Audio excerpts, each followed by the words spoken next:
আহমদ নামাজে দাঁড়াতেই হঠাৎ এক বিশাল কালো সাপ এসে তার গায়ে পেঁচিয়ে ধরল। সে শ্বাস নিতে কষ্ট পাচ্ছে, কিন্তু নামাজ ভাঙছে না। ঠিক তখনই সাপটি মানুষের কণ্ঠে কথা বলা শুরু করল, এমন কথা যা শুনে আহমদ সহ সবাই থমকে গেল। আজকের গল্পে আপনি জানবেন এই সাপ আসলে কে ছিল, কেন সে বারবার নামাজের সময় আহমদের সামনে আসত। আহমদের বাবা আজমত সাহেব গ্রামে একজন সম্মানিত ইমাম এবং জমিদার পরিবারের মানুষ। শুধু জমিদারি নয়, তিনি ছিলেন গরিবদের আশ্রয়স্থল। গ্রামের কেউ খালি পেটে ঘুমাতো না, এতিমদের তিনি নিজের সন্তান মনে করতেন। আহমদও বাবার পথেই বড় হয়েছে, বিনয়ী, নম্র এবং নেক আমলকারী। সে কখনো খারাপ ছেলেদের সাথে মিশত না। যদি কোনো বন্ধুর মধ্যে খারাপ কিছু দেখত, তখনই সে তাকে সাবধান করত। মেয়েদের দিকে অশালীন দৃষ্টিতে তাকাত না, নিজেকে সবসময় গুনাহ থেকে দূরে রাখার চেষ্টা করত। একদিন চৌবাচ্চার পাশে বন্ধুরা দাঁড়িয়ে গল্প করছিল। হঠাৎ এক বন্ধু বলে উঠল, দেখ তো কি সুন্দর মেয়ে, গায়ের রং ফর্সা, চুলগুলো কত লম্বা আর চোখ কত আকর্ষণীয়। মনের অজান্তেই আহমদ মেয়েটির দিকে তাকিয়ে ফেলল। এক মুহূর্তের জন্য তার হৃৎস্পন্দন থেমে গেল, কিন্তু সঙ্গে সঙ্গেই তার বাবার কথা মনে পড়ে গেল। তার বাবা তাকে সব সময় বলতেন, কখনো কোনো মেয়ের দিকে অশালীন দৃষ্টিতে তাকাবে না। মেয়েদের নিজের বোনের মতো মনে করবে। অন্যের বোনের দিকে তুমি যেমন দৃষ্টিতে তাকাবে, অন্য কেউ তোমার বোনের দিকে ঠিক তেমন দৃষ্টিতেই তাকাবে। তারপর তার মনে পড়ে গেল উস্তাদের উপদেশ। কোনো মেয়ের দিকে প্রথম দৃষ্টি মাপযোগ্য অপরাধ, কিন্তু ইচ্ছা করে দ্বিতীয়বার কোনো মেয়ের দিকে তাকিও না। এতে তোমার আমলনামায় গুনাহ লেখা হয়ে যাবে, আর শয়তান তোমার অন্তরে বাসা তৈরি করবে।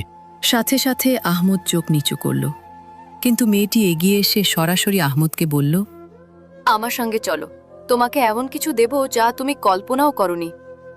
আশ্চর্যের বিষয়, মেয়েটি অন্য কোনো ছেলেকে পাত্তা দিত না, কিন্তু সেদিন শুধু আহমদের সঙ্গেই কথা বলল। আহমদের বন্ধুদের মুখে ঈর্ষার চিত্র ফুটে উঠল।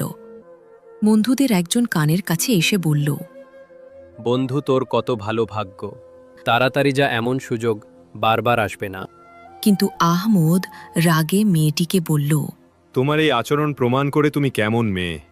আমি তোমার মতো মেয়ের দিকে তাকাতেও চাই না। তুমি এখনই আমার সামনে থেকে সরে যাও। মেয়েটি রাগ দেখিয়ে তার সামনে থেকে চলে গেল। আহমদ দৌড়ে বাড়ি ফিরল, উজু করল এবং নামাজে দাঁড়াল। তার অন্তর কাঁপছে। জীবনে প্রথমবার এমন গুনাহের আমন্ত্রণ পেয়েছে।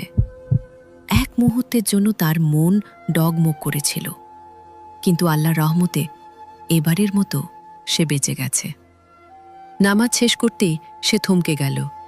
সামনে বসে আছে এক বিশাল কালো সাপ। সাপটির চোখ লাল হয়ে আছে, রাগ আর ভয়ঙ্কর তেজে আহমদের দিকে তাকিয়ে আছে। আহমদ ভয়ে চিৎকার করে চাকরকে ডাকল।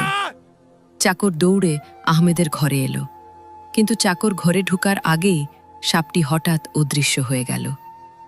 আহমদ চাকরকে বলল, আমার ঘরে একটি বিশাল কালো সাপ এসেছে, তাকে এখনই মেরে ফেলো।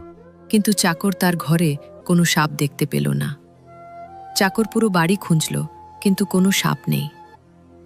আহমেদ রাতে মসজিদ থেকে এশার নামাজ শেষ করে ঘরে ফিরে বিছানায় শোয়ার সময় আবারও চিৎকার করে উঠল। সাপ, সাপ! ঘরের মেঝেতে ফনা তুলে লাল চোখে ভয়ঙ্কর তেজে তার দিকে তাকিয়ে ফোঁস ফোঁস শব্দ করছে। কিন্তু এবার চাকর আসার আগেই সাপটি গায়েব হয়ে গেল। চাকর এসে পুরো ঘর তন্ন করে খুঁজল, কোথাও কোনো সাপ নেই। চাকর বলল, তুমি হয়তো কোনো বিষয় নিয়ে খুব চিন্তিত অথবা আতঙ্কিত, তাই তোমার চোখের সামনে সাপ ভেসে উঠছে। এই বলে চাকর চলে গেল। আহমদ ভয় আর আতঙ্ক নিয়ে ঘুমিয়ে গেল। আহমদ নিয়মিত তাহাজ্জুদ নামাজ পড়ত। সেদিনও সে তাহাজ্জুদ নামাজ পড়তে ঘুম থেকে উঠে অজু করে নামাজে দাঁড়াল। নামাজে দাঁড়ানোর কিছুক্ষণ পর সে দেখতে পেল সেই সাপটি আবারও তার ঘরে এসেছে। এবার সাপ তার নামাজের জায়গা